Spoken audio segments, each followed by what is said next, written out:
and welcome to Heilman and Haver, the Stage and Screen podcast coming to you from Casa de Quinn and 1111 Studios in beautiful Port Orchard, Washington. I'm Greg Heilman. And I'm Matt Haver. We're two local actors looking to hone our craft by exploring the best in local theater and on the big screen.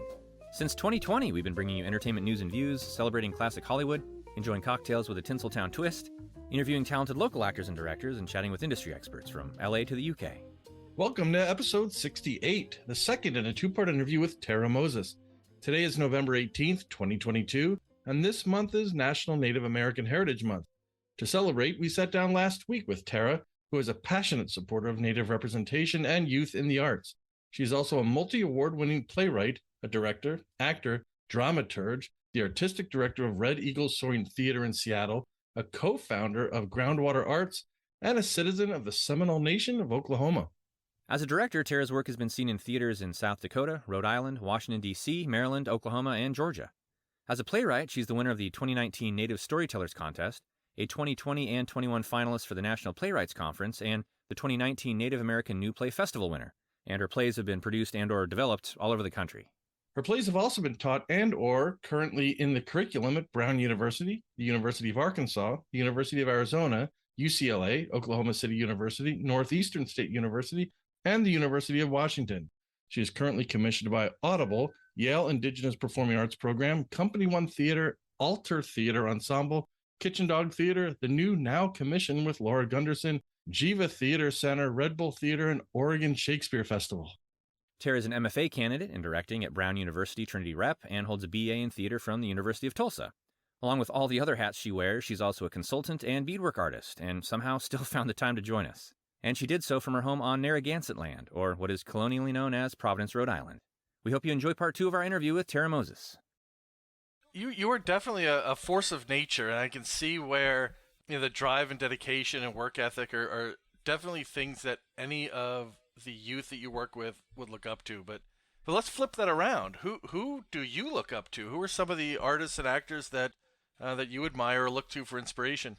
Yeah, so I joke, Madeline Sayet, everything she does, I do 2 years later. Like, that's my goal. I found out she existed, and I found out she was directing a reading in Arkansas, and I was like, ooh, that's only 2 hours away. I'm going to drive there. I'm going to watch it. I'm going to introduce myself to her, and I was like, I want to grow up to be you. And now we've worked together. We're close friends. We're in a group chat. I just bought a bunch of gifts for her because she couldn't physically go to the store. We're good friends.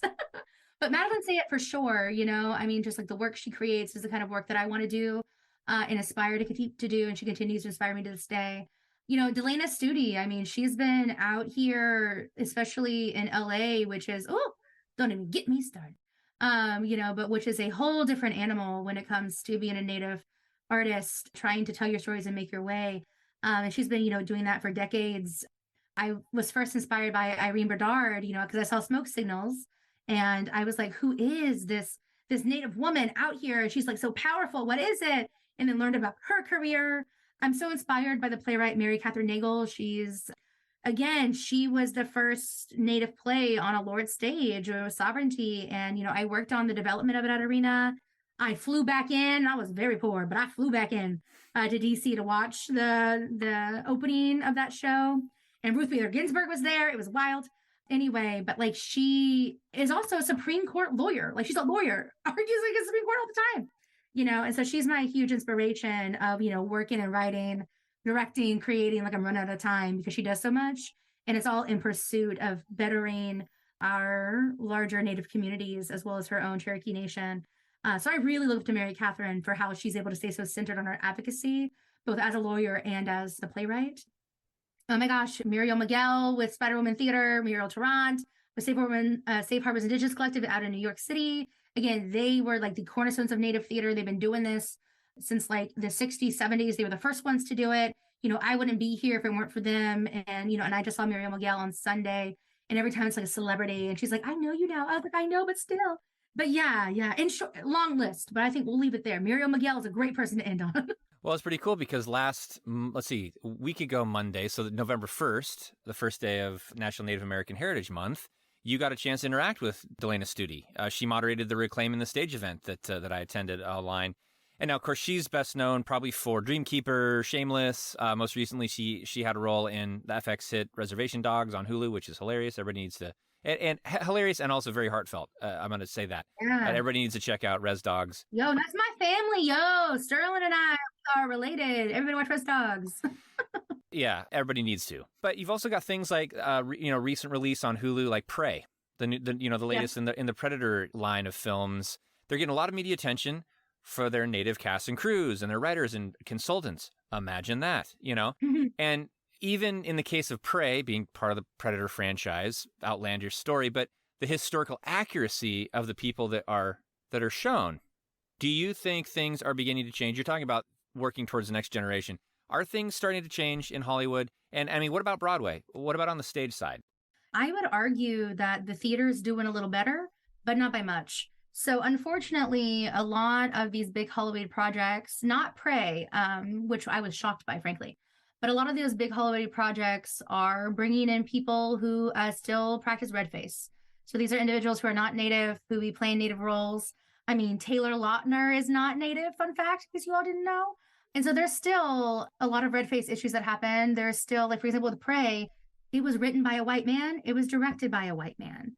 And I have, dear Comanche friends and scholars who I look to, and they're like, yeah, a lot of this was accurate, but not everything.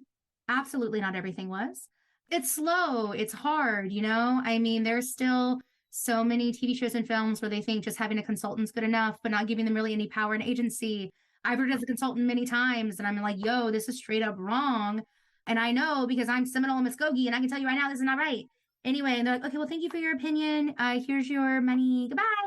So it's still almost kind of tokenism in a way, but It just is. maybe not on screen, but it's, we checked the box and So while what a they're shame. doing better on screen, they're doing better in writers' rooms in regards to like who are the true power holders.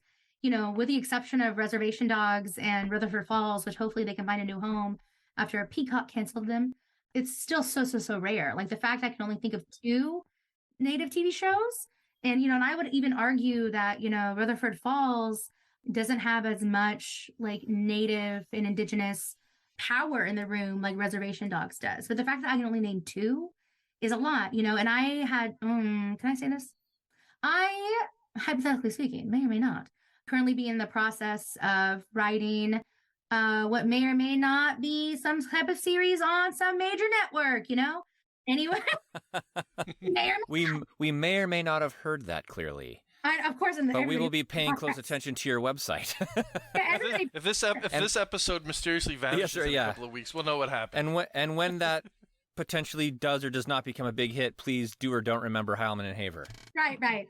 Oh my God. But so to say, like, I was approached for a very specific reason with my very specific background. And I think, other than Reservation Dogs, as I was talking to other folks in the industry, that's been one of the first times where like someone like me is brought in for a very specific cultural piece of it, because a lot of times like we're bringing in native writers. We love it. Yes. But we also still need cultural consultants because like, for example, for Prey, they had Comanche cultural consultants and also to help with the language. And like, we had all these native actors, but they weren't Comanche. We still need to have those consultants. And so this is one of the first times where there's a specific piece around one of my tribes. I'm trying to be like, Tara, don't get in trouble. Anyway, one of my tribes, and like that's rare outside of Reservation Dogs. And so like I feel really empowered and really excited by that. And again, just for how rare it is that even the executives and the showrunner are all so excited about it because that doesn't happen. Anyway, so, I mean, it's progress. I'm here to celebrate all of the things that deserve celebrating, like Prey, Rutherford Falls, and Reservation Dogs. And also to remain critical because tribal sovereignty is the key is at the root of all of this. Everything that we do as artists need to be in pursuit of getting our land back as well as recognizing our sovereignty. And that includes ensuring actual authenticity in these roles and opportunities. But yeah, and I will say the theater has done a little bit better, but we're not much better. Because again, since it doesn't have usually as much as like a heavy commercial influence like TV and film does, we're able to still stay like, oh, we're artistes, And then with Broadway, they're trying, but I mean, they putting up things like Bloody Andrew Jackson, they putting up things, that still deal with like natives dying, right? Like I'm thrilled that Larissa Fasthorse is going to be the first Native woman on Broadway, like playwright, like, yes, finally. And I'm also holding that play is for white people. And so it's not giving opportunity to Native artists and, to Native actors specifically. I sincerely hope that there's Natives who are involved in the creative team, behind stage, all over the place. And I know, and, knowing Larissa's dedication also to community, I know like lots of work is happening in that way. I look forward to the day where we have all Native design teams, a Native director, Native playwright, all Native cast making its way to Broadway. I'm also working on a commercial musical. Again, I can't talk too much about it.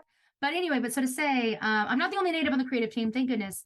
But it is a mixed creative team. And the cast is also mixed, It's not exclusively Native, and it still has a lot of the educational overtones to it, hence why it's going to be picked up commercially, So I long for those days, and I think those days are coming sooner than they are in TV and film. Well, I hope they both come quickly, where we can have full power and agency and autonomy strictly within Indigenous peoples. That's what I'm waiting for. We're getting there slowly but surely. There's artists like myself as a playwright who have inclusion writers that say only Natives can direct my work. That's happened many times. Some theaters say, well, we're not going to do that. And I was like, well, then you're not going to do my play. So I'm going to lose an opportunity. That's fine. I'm committed to authenticity and throwing it back. And then there's been other theaters who've been great. And they're like, okay, great. We're going to postpone your play by a few months so we can do the work to find a Native director in our community. That's great. And I'm like, great. And then they've done it. And it's been amazing. And then now that Native directors doing all kinds of stuff. Yeah, and that's you standing your ground, But I think, from the Hollywood perspective especially, until we have executives that are willing to stand their ground. I remember when the first Black Panther was released, and everybody in sales and marketing said that, hey, you can't release this because China isn't going to accept a black superhero. Well, Bob Iger stood his ground and said, hey, this is an important story to tell. We need to do it regardless of what happens over there. And I think we need executives that take that position for Native products as well. And then also, not just the products, but the inclusive crews and casts and things like that, regardless of what they think is going to happen financially. Yeah. I think Reservation Dogs is a wonderful example of that. Taika Waititi, also, he is Indigenous, has been such a wonderful advocate. And and Reservation Dogs has been such a beautiful, authentic representation of the Muskogee Creek Reservation. That's where I'm from. Those are my people. Don't get me wrong. There is still further it needs to go. There needs to be more inclusion specifically of Black Muskogee people. We have a lot of them, a lot of family. And it's why are they not being represented? There's still so much work that needs to be done. Anyway, so again, holding two truths at the same time. But that kind of advocacy is seen so clearly with the creative team, producerial team, all of the crew and casting for that show. So again, they can do it. It can be done. It's been done for many, many other shows and many, many other communities. Y'all, it ain't hard. We ain't inventing nothing. Next question, it's kind of two sides of the same coin, but on the one hand, how can consumers like us, folks who are maybe, I personally am Native, but those who aren't Native, how can all of us advocate for more projects like this and support them? You can obviously, vote with your remote, what you're watching, all that data is being logged somewhere. And then on the other side of that, youth, Native youth, what can they, because obviously we need people in these jobs. I guess maybe the simple advice would be go into the performing arts. Let's just start there. But what advice would you have for those two groups? For Native youth, and as well as for Native folks who aren't youth, but want to be in the field, what has benefited me so much is reaching out to Mary Catherine Nagel. I reached out to Madeline Sayed. I reached out to Delana Sudi, reach out to people who I admire and ask for their guidance and their mentorship. And they've given it to me, and I've done the same. And so my number one thing is Native folks who want to be part of this, reach out to who you admire, and they will. From my own experience, and as well as me myself, I respond to every email I ever receive from any Native person and always give them ample amounts of time. It's never an issue. It's never transactional. We're just relations. That's how we go. And as well as too, is that learning about the possibilities that exist in this industry. Not everybody needs to be an actor. Not everybody needs to be a writer. Not everybody needs to be a director. We need administrators. Like, if you love working a 9 to 5, doing admin work, and like not take your work home with you, go into administrative work in the arts. You know, we need those folks. If you love working retail, like we need box office people. Like, go do that in the arts, right? And like, there's so many jobs. Well, like Greg said, we need executives, study business, and then just, Study business. and then target the arts, right? Exactly. So many. Oh my gosh. Like, you identify from Terry from Weatherford Falls, like, yo, take that business degree and go be a boss, at Paramount, or something. Yeah, like, I think that there's such a huge realm of opportunity within the arts as a whole, but especially like within stage and screen, that a lot of people don't think about. It's like, you like working with your hands, you like to be a woodworker, you can be a carpenter on a set, right? You can be involved in the theater and the shops, right? There's so many ways. So that's what I would say for Native people is, like, number one, mentorship, seek it out and it will be provided. Like, I don't know a single person who's ever said no. I've even reached out to Larissa, she's real fancy. And she's always responded. And not just to me, but even to like other students, we all love to give back. And then as well as like think widely about the diverse opportunities within the arts, and that any job you can find in any industry, it exists in the arts. Like, you want to be a lawyer? We need more entertainment lawyers who are Native. Like, by all means. Yeah. Be my entertainment lawyer. The one I got right now, he's great and all, but he's a white man. I would love to have a Native one. I will fire him in a minute. I'm just kidding. He's great. Don't fire me. But also, if there's a Native one, I'll take you. And then for non-Natives, yeah, I mean, I love that. Vote with your remote. How fun. But also, like, be loud and be proud about what you like to watch, I mean, the Twitter, I love Twitter. Anyway, but like, the Twitter machine, I know Elon just bought it. I know it's a top button topic, but but Instagram, being really loud publicly, getting your friends and family to watch, I mean, that's just the same thing when it comes to dismantling white supremacy is that if people of color could have dismantled it, we would have been done by now. I was like, it relies on white folk going to their people and be like, hey, you need to also watch this, or like, hey, you also need to be loud and proud about this, or hey, you need to add your voice to this chorus of folks who are upset that a non-Native person was hired to play a Native role. You need to like educate yourselves and then be able to alleviate that burden off of like Native people. And I mean, frankly, all folks who are not white, but in this case, Native people is what you can do. I mean, and also furthermore, throw your money at it, like physical money, not just your remote. Like, you can donate to artists directly, but like, Ready to Go Soaring, you can donate to Native Voices of Daughtry, you can donate to New Native Theater in Minneapolis, you can donate to Safe Harbors Indigenous Collective, Spider Woman Theater, those are in New York City. You can donate to Oklahoma Indigenous Theater Company, like giving folks more money to sustain themselves. Go see their works, go see their plays. So many things are streaming. Buy a streaming ticket. If you want to be a real great ally, buy a lot of tickets in a theater doing a Native work and you don't live there. Like, you can't go. Buy a bunch of tickets. You know what that's going to do? Put money into that theater and let them know, hey, this is actually markedly valuable. Also, if you can go. But you know what I mean? I've done that before. Like, I bought tickets to Native friend of mine's shows. I'm living in Oklahoma and they're like teeny tiny theaters in New York trying to get more stuff. I was like, I bought tickets. No, and I couldn't go. I mean, I do love the streaming options. More theaters should do that, but that's a different accessibility conversation. But yeah, I mean, I think there's like so many ways. And then like, I think finally, if you're like a non-Native theater maker, but specifically like if you're a theater maker that's like descendant of colonizers and or are a settler, reevaluating your idea of like what your definition of what is good theater or what is theater. Because again, a lot of Native artists write within their cultural traditions, and also the standard of how we judge quote unquote good is based off of a Eurocentric model of theater, like the pretty picture boxes off of the 3-act dramatic structure, this and the other thing. It's rooted in a Eurocentric tradition. Not saying that's good or bad or wrong or right, but it's rooted in that. So if we can like decolonize, well, specifically for non-Indigenous people, uncolonize, there's a difference. But anyway, if we can uncolonize how we view good in regards to like artistic excellence, then we're only going to be able to open the door for more people, more opportunities. Or just start with that awareness. Yeah, for show selection, the people you bring in, all of that. Yeah, you don't have to understand every little thing that's happening. You don't have to understand every single word that's spoken and advocate for it, My favorite thing to do is go to a play that's, written by, directed by, is about people's and histories that are not mine, that I do not share, in languages I do not speak or understand, and leaving the theater just advocating for it, even if it wasn't my cup of tea, even if it wasn't for me, I was like, that's what storytelling is supposed to be, is a communal experience. And I was invited into it. And so I just wish, my biggest wish, well, lots of wishes, but one of my biggest wishes for non-natives experiencing Native theater is to go in with that level of like grace and humility, and also know, like, you don't gotta know what's going on.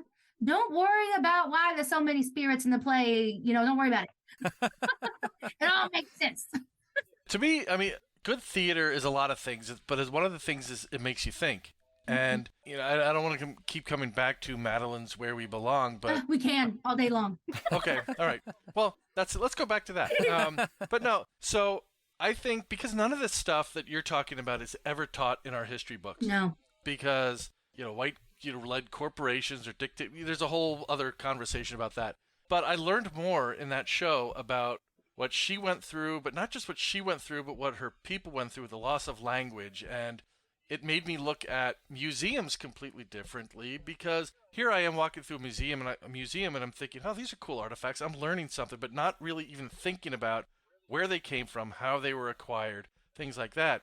And she delivered it in such a non-preachy, entertaining, educational way, for lack of, I don't know, more superlatives. But yeah. I think to keep that open mind, I think that's really important, that your perspective is not the only perspective.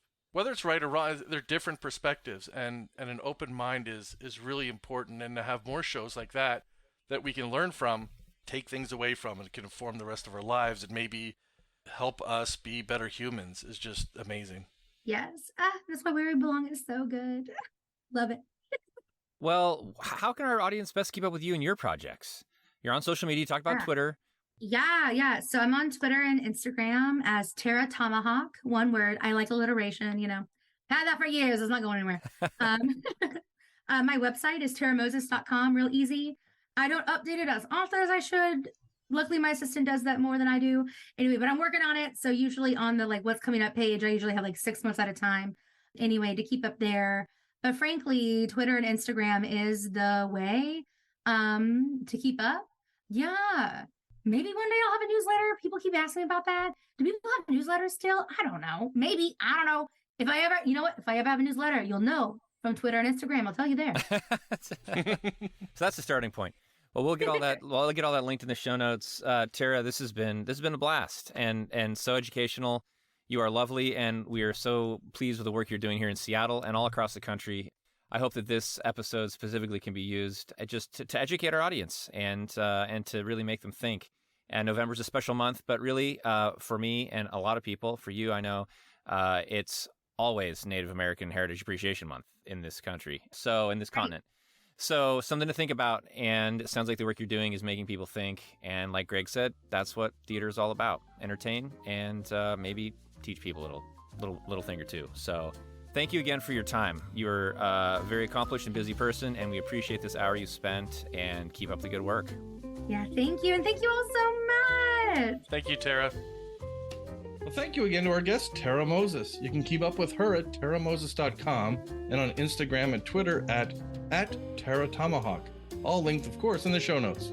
And if you enjoyed episode 68, please make sure to follow us and share the podcast with a friend or two. You can find all the latest on heilmanandhaver.com, along with all of our past episodes, Greg's stage reviews, and popular segments like Get to Know a Theater, In the Mix, and Behind the Scenes artist interviews. As always, thank you for supporting your local theater and for joining us here on Heilman and Haver.